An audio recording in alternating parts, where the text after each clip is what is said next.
नमस्कार मित्रांनो, जय श्री स्वामी समर्थ. जीवन प्रकाशमध्ये आपले स्वागत आहे. या व्हिडिओमध्ये आपण पाहूया धनु राशीसाठी कोणता योग्य वैवाहिक जोडीदार असू शकतो. तर धनु राशी ही गुरुची राशी आहे, द्विस्वभावी राशी आहे, जास्त उत्साहवादी राशी आहे. जास्त उत्साह असतो यांच्याकडे, परंतु त्या प्रमाणात ते काम करत नाहीत. तर यांच्यासाठी त्याच्या मित्र राशी कोणत्या कोणत्या आहेत, तर यांच्या मित्र राशी आहेत मेष, वृश्चिक, सिंह, मीन आणि कर्क. ह्या राशी त्यांच्या मित्र राशी आहेत. आणखी बाकीच्या राशी त्यांच्या शत्रू राशी आहेत. म्हणजेच वृषभ, मिथुन, कन्या, तूळ, मकर आणखी कुंभ ह्या राशी त्यांच्या शत्रू राशी आहेत. तर पाहूया एक एक करून. तर सुरुवातीची राशी आहे मेष राशी.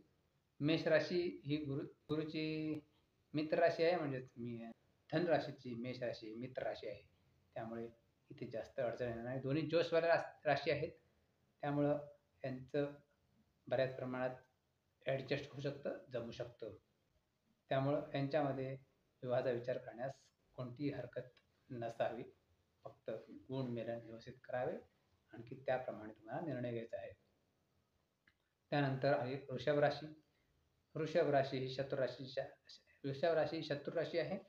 इथे यांच्यामध्ये षडाष्टक योग होतोय. त्यामुळे धनु आणखी वृषभ यांचा विचार तुम्ही करू नये. षडाष्टक योगामध्ये जास्तीत जास्त टाळलेले योग्य आहे. आणखी धनु आणखी वृषभ यांचा मृत्यू षडाष्टक योग होत आहे. त्यानंतर आली मिथुन राशी. मिथुन राशी बुधाची राशी आहे आणि गुरुची राशी आहे धनु. त्यामुळे यांच्यामध्ये सम मित्र पण नाही, शत्रू पण नाही, सम आहेत.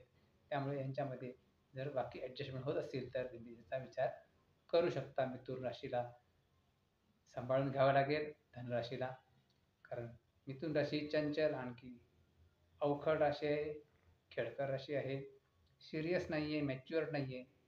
त्यामुळं तिला सांभाळण्यासाठी एक मॅच्युअर्ड व्यक्ती असणं आवश्यक आहे. त्यामुळे धनुराशीला ते कितपत जमेल हे सांगता येत नाही. त्यामुळे इथे तुम्हाला तारतम्याने निर्णय घ्यायचा आहे. ग्रहमैत्री आणखी बाकीचे गुण पाहून नंतरच निर्णय घ्यायचा आहे. त्याच्यानंतर आली कर्क राशी. नैसर्गिक मित्र आहे चंद्र आणखी गुरु. त्यामुळे इथे तुम्हाला यांच्या विवाहाबद्दल विचार करण्यास हरकत नाही. दोन्ही चांगल्या राशी आहेत. कर्क एक शांत राशी आहे आणि धनु याच्यामध्ये जर बाकीचे गुण व्यवस्थित जुळत असतील तर यांच्यामध्ये समन्वय करण्यास हरकत नाही, विवाह करण्यास हरकत नाही. त्यानंतर आली सिंह राशी. सिंह राशी देखील धनुची मित्र आहे. कर्क राशीचा धनुराशीची षडाष्टक योग होतोय, प्रीती षडाष्टक योग होतोय. त्यामुळे तुम्हाला एक तारतम्याने निर्णय घ्यायचा आहे, विचार करून निर्णय घ्यायचा आहे. कारण षडाष्टक योगामध्ये गृहकलह होतात. आणखी त्यामुळे खूप समस्या निर्माण होतात. त्यामुळे जरी प्रीती षडाष्टक असेल तरी ते भांडणंही होणारच. जर ती चालत नसेल तर तुम्ही याचा विचार करू नका. त्यानंतर सिंह राशी यांचा नवपंचम योग आहे धनुराशीची सिंह राशीचा. त्यामुळे इथे तुम्हाला विवाह करण्यास हरकत नाही. फक्त तुम्हाला बाकीच्या गुणांचा विचार करावा लागेल. की सिंह राशीच्या कंट्रोलमध्ये राहावं लागेल धनुराशीला. त्यामुळं त्याचा पण विचार त्यांनी अगोदरच केलेला पाहिजे. त्याच्यानंतर आली कन्या राशी. कन्या आणखी धनु केंद्र योग होतोय. आणखी दोन्ही मित्र नाही आहेत, परंतु बुध हा मित्र शत्रू पण नाही आहे गुरुचा. त्यामुळं इथे तुम्हाला बाकीच्या गोष्टी जमल्या तर तुम्ही ते निर्णय घेऊ शकता. ग्रहमैत्री वगैरे चांगली असेल तर तुम्ही इथे विचार करू शकता, आणखी पुढे जाऊ शकता. त्याच्यानंतर आली तूळ राशी. तूळ राशी ही धनुची तेवढीशी मित्र नाही आहे, परंतु इथे देखील वृषभ राशीमध्ये षडाष्टक आहे. परंतु इथे देखील तुम्ही बाकीचे गुण जुळत असतील व्यवस्थित, आणखी योग चांगले असतील तर तुम्ही इथे विचार करू शकता. एक संकटकालीन निर्णय विचार करू शकता. जर बाकीच्या कुंडलीमध्ये एवढे कलह वगैरे दिसत नसतील तर तुम्ही इथे विवाहाचा विचार करू शकता. त्याच्यानंतर वृश्चिक राशी. वृश्चिक राशी ही धनुराशीची नैसर्गिक मित्र राशी आहे. एक राशांतर योग देखील आहे. त्यामुळे इथे विवाह करण्यास हरकत नाही. वृश्चिक आणखी धनु या दोन्ही ऊर्जायुक्त राशी आहेत. त्यामुळे यांच्यामध्ये तसं समन्वय होण्यास हरकत नाही. दोघांमध्ये वैचारिक सामंजस्य असू शकते. आणखी त्याप्रमाणे तुम्हाला निर्णय घ्यायचा आहे. तुम्हाला ग्रहमैत्री आणखी गुण मेलन हे तर पाहायचेच आहे. त्याच्यानंतरच तुम्हाला अशा बाबतीत निर्णय घ्यायचा आहे. त्याच्यानंतर धनुराशी.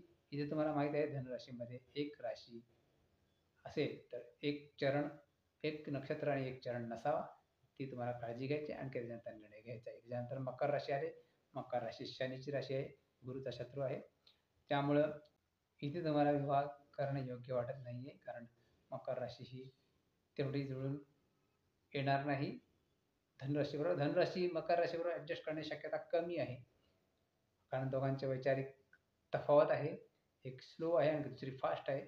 दोघांचे ॲक्शन सिमिलर नाही आहेत.